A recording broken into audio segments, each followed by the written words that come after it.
A lie is like a seed. Once planted, it will either thrive or fail. Lying can be convenient, prosperous, even necessary. But how many think about the seeds they plant? When planting a yew tree, would someone consider that they would die before they see it reach maturity? How after 1,000 years, the tangled roots and branches of that same tree may have spread to forever change the ecosystem around it. Lies are like seeds. Once planted, they can outlive and outpace a liar. What might seem inconsequential in the present can have grand consequences as time unfolds. A lie can change history forever. But it's the lies that resist exposure that are most troublesome. When you know someone is lying but you cannot irrefutably prove it. You feel it in your core, but it is your instinct against their word. What would that sort of lie do to the course of history and time?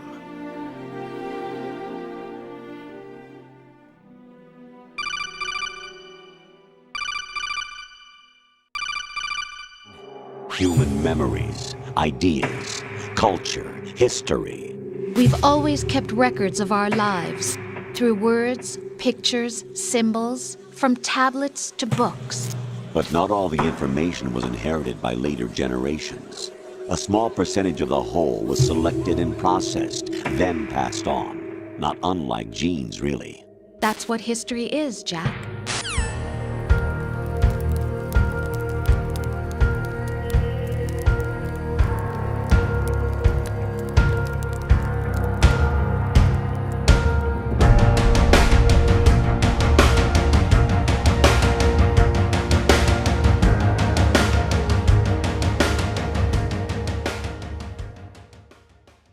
During the Middle Ages, reading and writing were skills very few possessed. There were not public libraries stacked full of books and accessible by the majority like there is today. Most of the historical books were kept in monasteries. European monasteries were vast complexes managed by Christian monks, whose lives were ones divided by worship and hard labour in managing the self-sufficiency of the site. But reading was also a priority for monks, so much so that it was integrated into monastic rules, ensuring a duty to see that no brother is to waste time or engage in idle talk to the neglect of his reading. And, as scholar Stephen Greenblatt states, this obligatory reading was enough to set in motion an extraordinary chain of consequences. For a problem soon arose. Reading required books. Books that were opened again and again eventually fell apart, however carefully they were handled.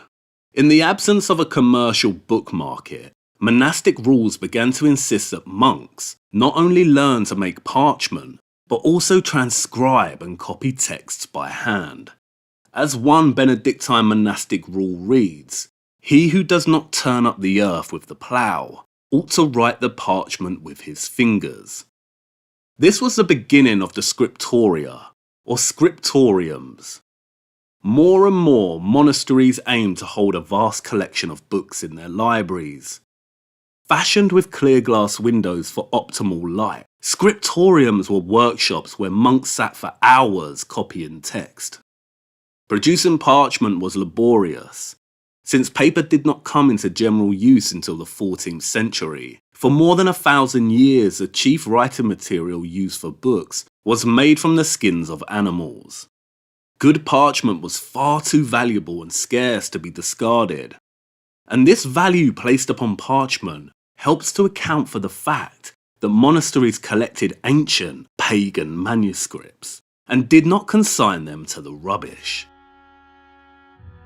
Italians had been obsessed with book hunting for the better part of a century, ever since the poet and scholar Petrarch brought glory on himself around 1330 by piecing together the history of Rome and finding forgotten masters by Cicero, Propertius, and others. Petrarch's achievement had inspired others to seek out lost classics that had been lying unread, often for centuries. The recovered texts were copied, edited, commented upon, and eagerly exchanged, forming the basis for what became known as the study of humanities. The humanist, as those who were devoted to this study were called, knew from carefully poring over the texts that had survived from classical Rome that many once famous books, or parts of books, were still missing. The humanists knew that some of these missing works were likely to have been lost forever, but they suspected that others, perhaps many others, were hidden away in dark places, not only in Italy, but across the Alps. The prime hunting grounds were the libraries of old monasteries. For centuries, monasteries had been virtually the only institutions that cared about books. Monks spent hours upon hours copying text by hand in the scriptorium, under the direction of the chief librarian. And the scriptorium had strict rules. There was no access to non-scribes.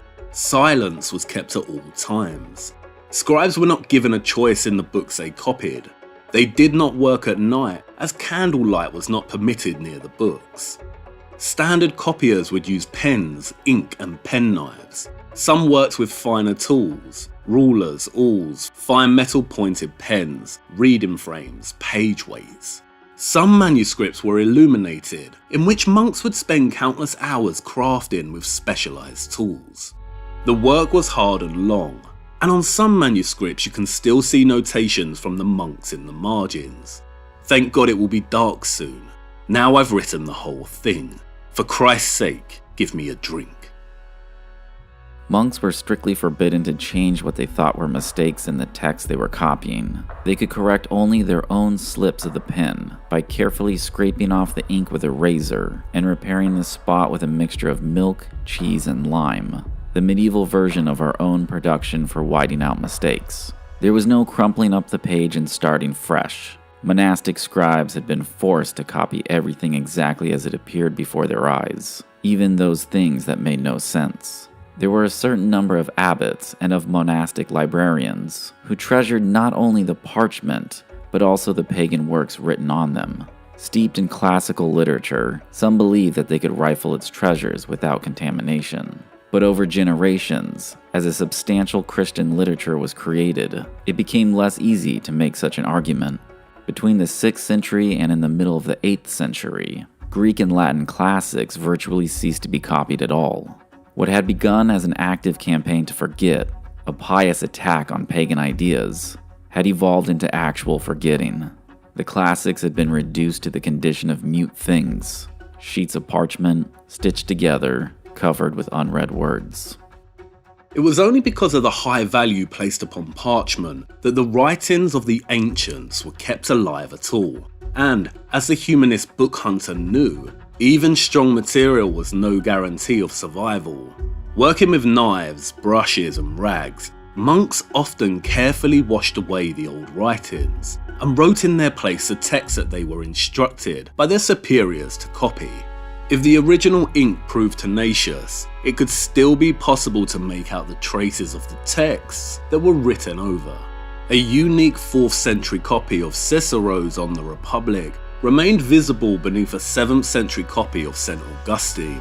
The sole surviving copy of Seneca's book on friendship was deciphered beneath an Old Testament, inscribed in the late 6th century.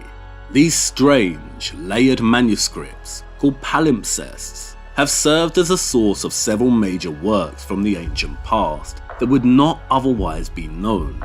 And it's the hoarding and copying of ancient manuscripts where things become quite interesting.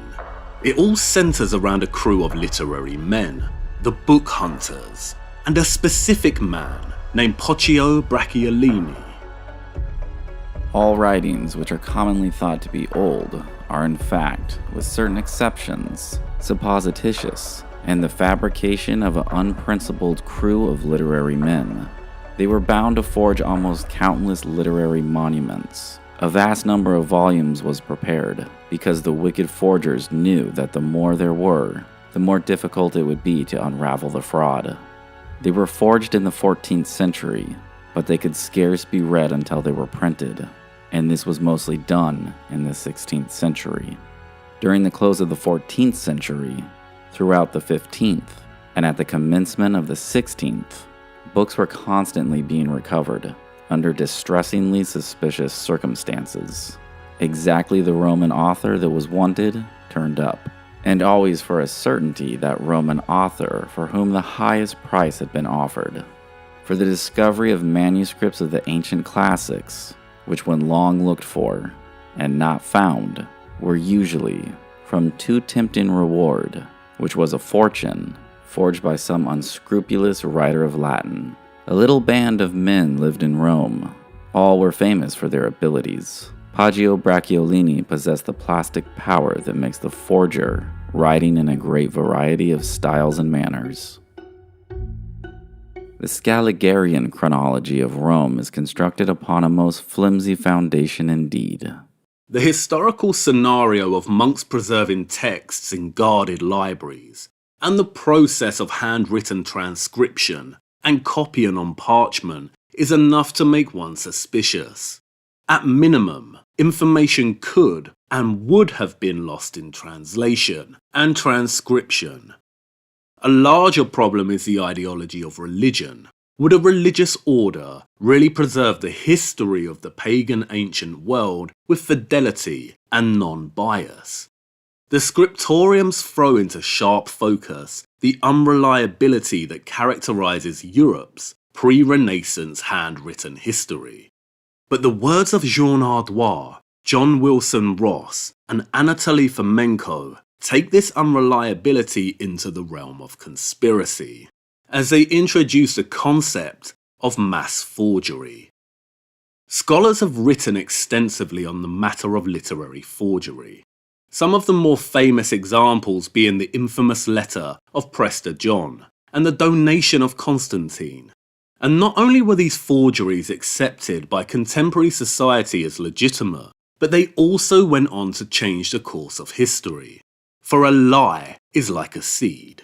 As Umberto Eco writes in regard to the donation, without that document, without a profound belief in its authenticity, European history would have followed a different course. No conflict over investitures, no mortal struggle for the Holy Roman Empire, no temporal power of the popes, no slap at Agnani, and also no Sistine Chapel. The donation of Constantine was copied and translated by hand on parchment extensively during the Middle Ages. It is startling to consider just how easy it may have been for monks and others to forge handwritten documents and ascribe them to earlier dates in the historical timeline.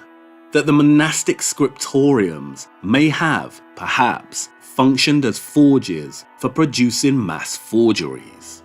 The world that Poggio Bracciolini and his associates, the book hunters, inhabited was one of a burgeoning new age, and what has latterly been termed the Renaissance. The humanists were casting off the shackles of what was then perceived as the dark ages of their immediate religious past, and looking back to their more ancient history with wonder and the longing for a lost world. A lost world that they believed was more technologically and socially advanced than their current one. And providing that Ardois and others are correct, that a good portion of manuscripts documenting ancient history were fabricated during the Renaissance, then the question remains, why? Did this band of humanists, in their longing for a lost civilization, just let their imagination get the better of them? Or were they just greedy, fortune-seeking individuals? For as Ross and the correspondence of the time tells us, there was a tempting reward, which was a fortune, offered by society's elite for finding lost manuscripts.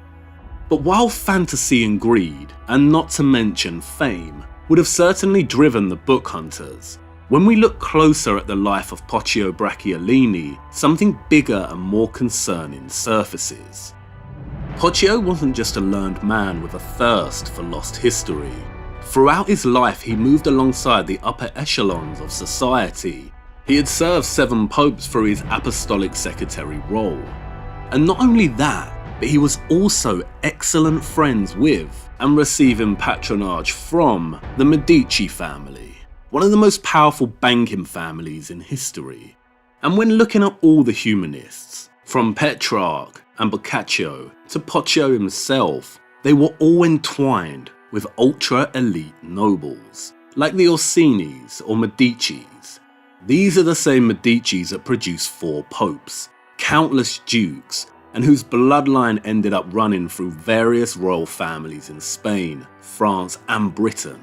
Poggio was, as William Meehan writes, Cosimo Medici's chief book scout. Medici's involvement in the book hunter's enterprise surpassed meagre funding. He was financing all their trips. He employed countless copyists to transcribe manuscripts and founded the first public library in Florence, which specialized in texts from antiquity and the humanist movement. The great thing with him and his companions was, when they could not find to forge, all they had to ascertain was simply which ancient Roman was particularly wanted and would fetch the highest price. And as the band consisted of men of genius, of different tastes or faculties, poetical, historical, or narrative, philosophical, grammatical, or critical, and scientific or mathematical, if the reward was sufficiently munificent to pay for the time and labor, the highly valued work that was wanted, no matter to what department of literature it belonged, was sure to turn up, sooner or later. And if the man who was to forge was not in the proper mood of inspiration for the business, some other fabricated writer was put forward. For Ardois, Ross, Fomenko, and others, the immediate and obvious signs pointing to mass forgery of pre-Renaissance texts are the parallels between the events documented in those texts with contemporary events of the end of the Middle Ages and the Renaissance itself. They also all highlight the irregularities when it comes to the Latin and Greek in which they were written. In the French language, we see the greatest changes in the course of 500 years, but in the Greek fathers and historians, there is not the slightest vestige of a change in the language during an alleged period of 1,500 years. All use the same dialect and the same syntax. In his investigation into Poggio's potential forgery of the Annals of Tacitus, a key work for our modern understanding of the history of the Roman Empire, Ross presents a multitude of arguments, including countless errors and peculiarities relating to its literary composition and its Latin, how various coins and monuments directly contradict the narrative, geographical errors, resemblances to Poggio's own writing, the anomalies between the Annals and other ancient texts. As Ross states, the author of the Annals knew more about prominent individuals in Rome than was known to their distinguished contemporaneous countrymen. And finally, anachronistic references to Poggio's era and the parallels between accounts in the history and the 1400s. Just like Ardois and Fomenko, Ross notes that heaps of passages in the Annals read like incidents in the 15th century. And Ross wasn't alone in his cynicism. Even French satirist Voltaire suspected the Annals were a forgery.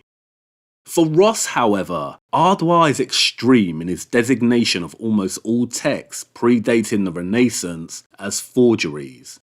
Nobody at the present day considers what he said about the literary monuments of antiquity worthy of the slightest attention.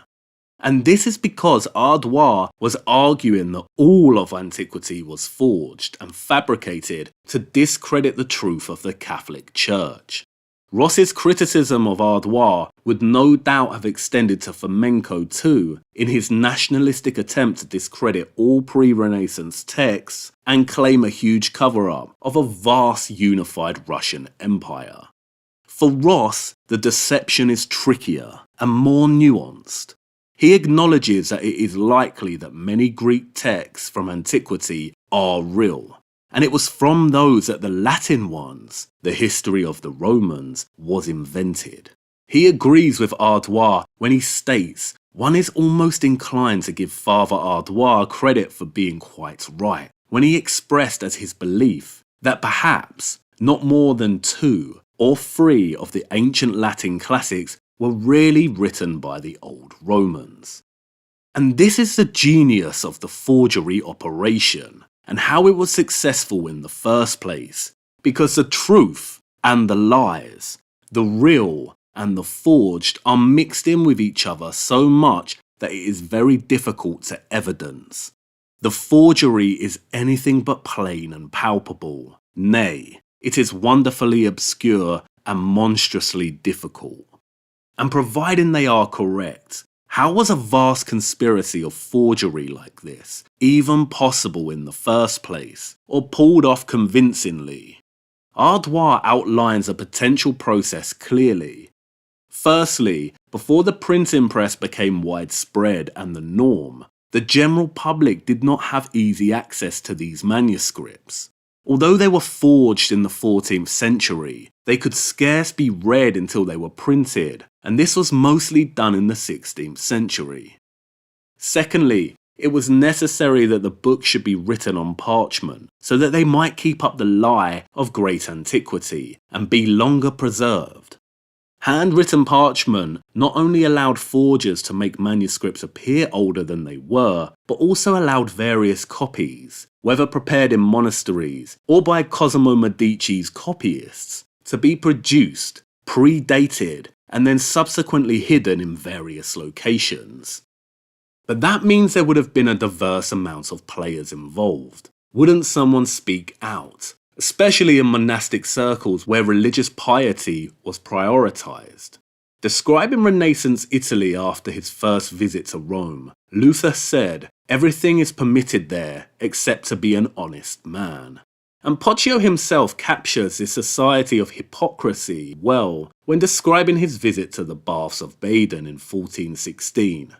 Abbots, monks, friars and priests comported themselves with more licentiousness than the laity, laid aside all thoughts of religion, and sometimes bathed with women, whose hair they decked with ribbons and wreaths of flowers.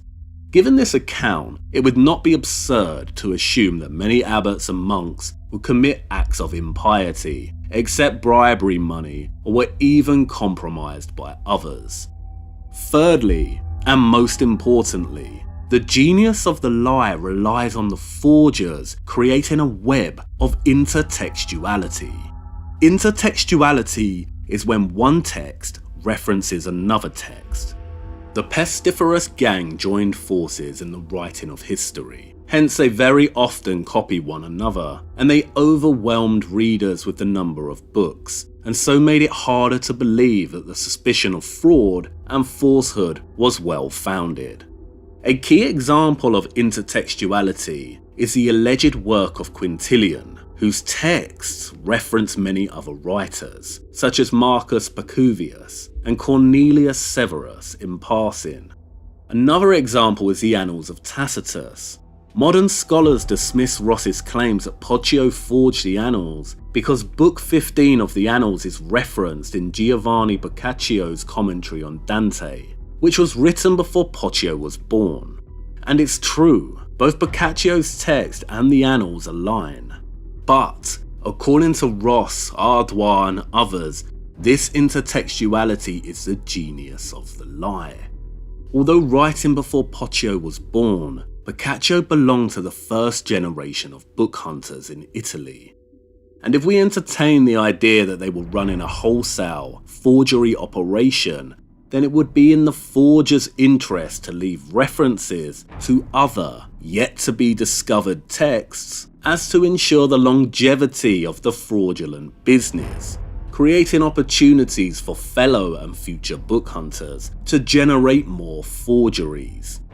It would also work as a perfect tactic in ensuring that the texts were never discovered to be forgeries, as they were referenced elsewhere and earlier in time. And if correct, this dedication to carefully crafted intertextuality really is the success of the forgery, for it prevents any forgery from being conclusively proven. Unless undeniable evidence is presented demonstrating ancient texts to be forged, intertextuality will always keep the majority of scholars fixed to the idea that the texts are authentic, even though academia acknowledges that there were indeed forgeries during this period, such as Consolatio, a text allegedly written by the ancient Cicero that was discovered by humanist and book hunter Carolus Sigonius in 1583. On his deathbed, Carolus admitted that he forged the text, and it is now widely accepted as a fake. Ross finds it highly unconvincing that these ancient texts would have been so mistreated and misplaced over the centuries. It's almost unbelievable that such people would treat them as swine treat pearls, spurn them, not keep them in libraries, but throw them away as useless lumber into cellars, pits, dark holes, dirty passages, dry wells. And who would think of looking for books in such places, he asks. And yet it was precisely in such places that the book hunters looked for the books that they wanted. What is still stranger, they always found in such queer places the exact books they were in search of. When they recovered books in the monastery of St. Gall, the books were not found where they ought to have been, on account of their excellence, on the shelves of the library, but where slugs and toads are more frequently looked for, and found then books and manuscripts, in an exceedingly dirty and dark dungeon at the bottom of a tower. The circumstances surrounding the discovery of many alleged ancient lost texts is highly suspicious and coincidental.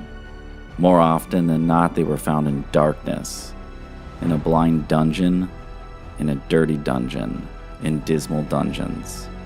The many coincidences, conveniences, and circumstances are very suspicious. And when looking closer at the correspondence between Poggio and his partner Niccolò Nicolai, we find suggestion that they were, indeed, up to no good. Under the patronage of Cosimo Medici, Nicolai, a fellow humanist and copyist, was responsible for building up a personal library of 800 manuscripts, which now reside in the Medici-founded Laurentian Library. Detailing the years leading up to the so-called rediscovery of the Annals of Tacitus, Ross informs us that Poggio, then a resident in Rome, began to forge a work with the intention of palming it off upon the world as written by an ancient Roman. As one of Poggio's early biographers recounts, in 1422 Piero Lamberteschi offered Poggio a situation, the nature of which is not precisely known, but which was probably that of a public professor in one of the Italian universities.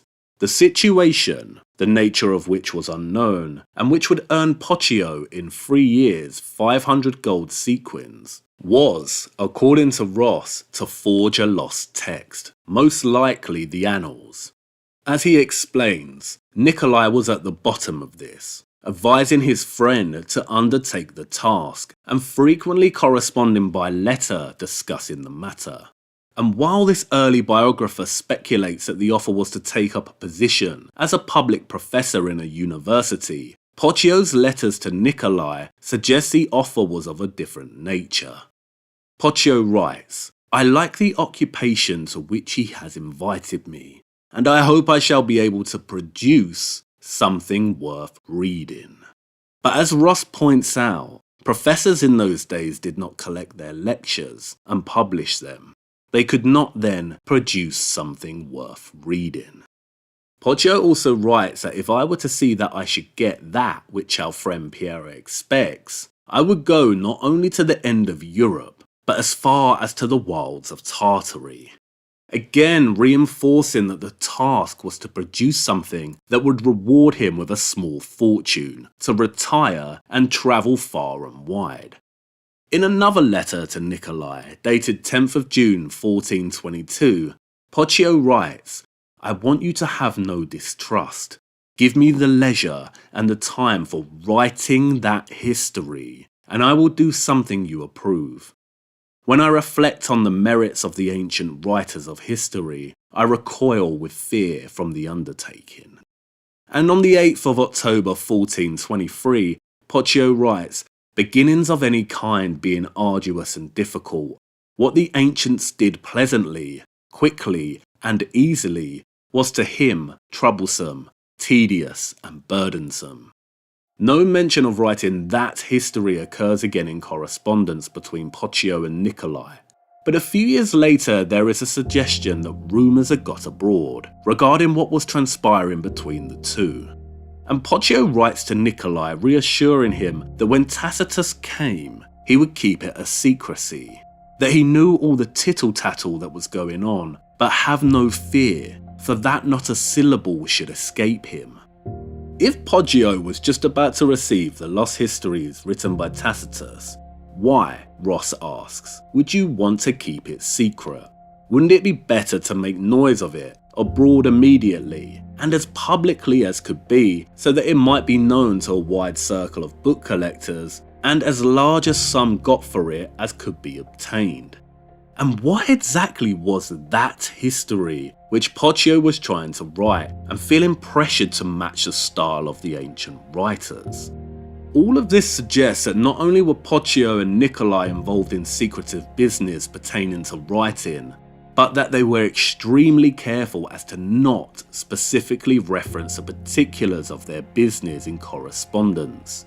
It has all the markings of a sophisticated criminal operation, one very aware that it must leave minimal trace, for letters could be intercepted back then.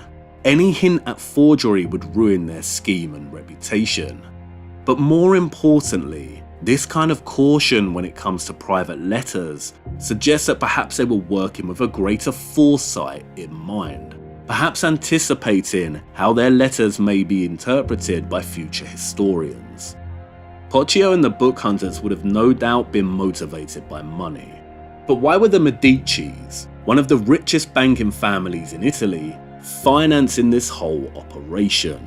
Could they have been deliberately forging history with the foresight of future generations in mind? They've certainly covered their tracks, erased all conclusive evidence to the point where forgery cannot be proven or disproved, and all that remains is an abundance of suspicious coincidences and circumstances. The lies that resist exposure are the most troublesome. When you know someone is lying, but you cannot irrefutably prove it. You feel it in your core, but it is your instinct against their word. What would that sort of lie do to the course of history and time? Could our pre-Renaissance history have been forged? If we consider this notion, that even a small fraction of the texts from antiquity were fabricated during the Renaissance, then the timeline begins to distort and collapse under the weight of unreliability, and the certainty surrounding written history ends right here.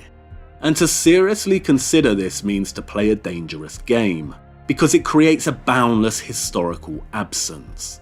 What's to stop a nefarious entity from forging and filling this absence with whatever fantasy they see fit and that serves their own agenda? And perhaps that's what the book hunters were doing, filling a great absence with an ideal vision of Rome that never existed, all for the purpose of serving the political and technological agenda of an obscure entity. And what entity? Orsini, Medici, the Italian nobility, Shadow Rome. And if the books were forged, then where are all the legitimate pre-Renaissance texts? Why is there an absence here in the first place? Because, as Victor Hugo tells us, before the invention of the printing press, architecture was the primary mode of language. Our ancestors wrote their chronicles, stories, histories in stone. The invention of the printed book destroyed this method of memory. But in the current digitized world, trivial information is accumulating every second, preserved in all its triteness, never fading, always accessible. All this junk data, preserved in an unfiltered state, growing at an alarming rate. It will only slow down social progress, reduce the rate of evolution. What we propose to do is not to control content, but to create context. It's our responsibility as rulers. Just as in genetics, unnecessary information and memory must be filtered out to stimulate the evolution of the species. Who else could wade through the sea of garbage you people produce, retrieve valuable truths, and even interpret their meaning for later generations? That's what it means to create context. We are on the cusp of a burgeoning new age that will be run by AI technology. AI technology that already has the capability to forge and fabricate the historical narrative. It is only a matter of time before groups once again trifle with the historical record for their own gain. Let's play our own hand at this dangerous game. Could there exist another lead outside of writing that suggests Roman history is a forgery? It's time to put forth a hypothesis and look closer at a very important book that was rediscovered during the Renaissance and its relationship to this kind of classical architecture. We need to go to Florence and examine this, for it is this dome that has come to shape all our histories in its own particular way and offers us clues as to why it was perhaps necessary to forge history.